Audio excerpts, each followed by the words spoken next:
Bob Nuchow here, Aptera reservationist, shareholder. Here's a model of my future Aptera, author of the Solar Power Prose Drive the Sun 8-book series. This is my first book, Drive the Sun.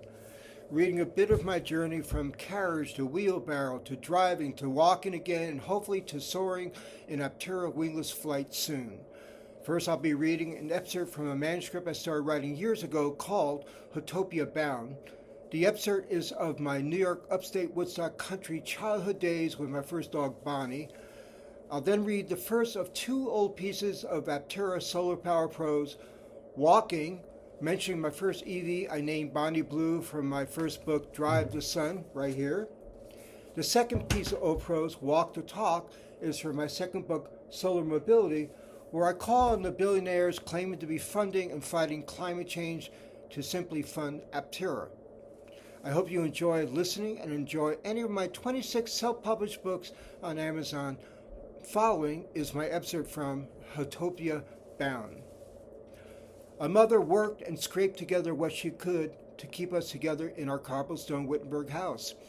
Laura and I never felt the poverty our mother was always struggling up against. Government, dried salted fish, cheese blocks, butcher shop scraps, and chicken necks all seemed like just more ingredients to our mom's great cooking and ingenuity of coming up with new dishes. Our mom's friend, local forest ranger Aaron Van de Bogart, supplemented our pantry with freshly caught freshwater stream trout, hunted deer, bear, and even rattlesnake pulled from the rock base of cable-carrying electric towers trailing up and down the Catskill Mountains. Rescue often bear cubs, fawns, and raccoons surrounded Aaron's cabin in cages outside whenever we visited. An adorable North American black bear cub named Tedra would nip at my arms with her sharp milk teeth as I sat down next to her during feeding time. I loved visiting there. Country living with wild apple, peach trees, and wild strawberry-covered fields helped as we picked and gathered all to be eaten fresh and jarred for the winter by our mom. There was also a garden patch we dug to plant, grow, pick, and eat lots of vegetables from. It was set right behind the school bus turnaround.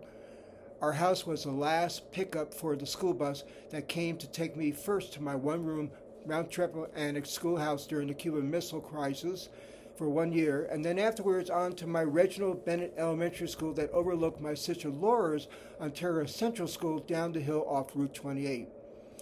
Laura was a Girl Scout like all the other girls her age. The only difference was Laura would sometimes surprise us bringing home leftover food from those Girl Scout meetings. No, we never felt poor. We felt rich. Both our careers in entertainment began in those early childhood days in Woodstock. Laura would grab a couple of blankets from the laundry basket inside the house. We took and threw the blanket up over an outside closed drying line. Everything was then set for outdoor neighborhood theater productions for nearby kids, or just our little sister Dara, and then later years in New Rochelle, including our youngest sister Penny. Those were the beginning days of our creating magic out of nothing but our imagination. But I'll get back in subsequent later pages from where and how special those words, magic out of nothing, came into being during my days working in Screen Actors Guild.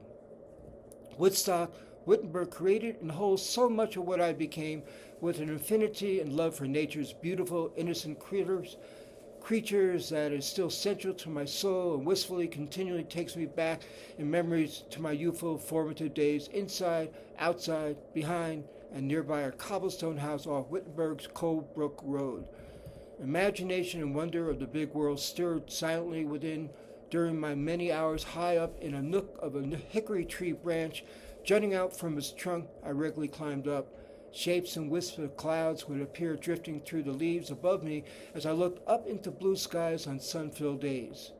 My affinity and love for animals began with a dear, sweet Scottish collie. Bonnie was my first four-legged companion. She traveled with us from the city when our mom left our dad in Bloomfield, New Jersey. 50 years later, I named my first all-electric Candy Blue Ford Focus, Bonnie Blue, after her. And here's my first prose, called Walking. Walking. I have to walk everywhere next 3 days. I am without my car. The electric Ford Focus costs lots of money and time, with it needing lots of repairs. I am looking forward to my Aptera. Time to move on from 45 plus years of Ford. My future has arrived for me to leave the past. I am so ready to drive with my Aptera's solar mobility. It will be a liberating freedom of movement for me soon. Thankful to have enlisted with the revolution in transportation. Now here's Walk the Talk. Walk the talk. So many can give a spoken word, sadly, are said to only obscure. By deep pockets that do nothing, false climate talk is all they sing. Their self-interest does not serve.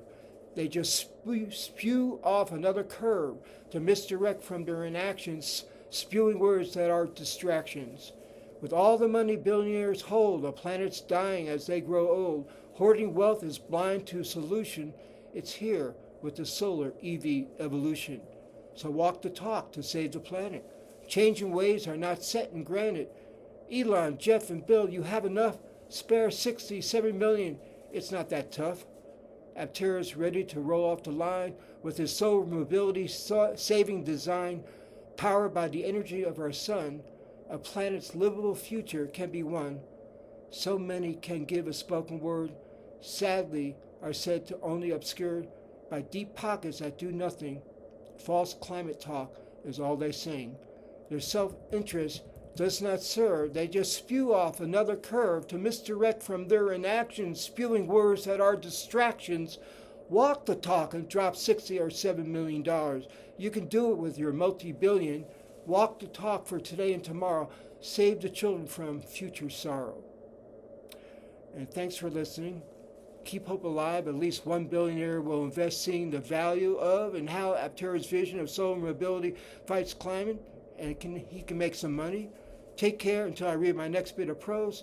I'll see you then, and thanks again.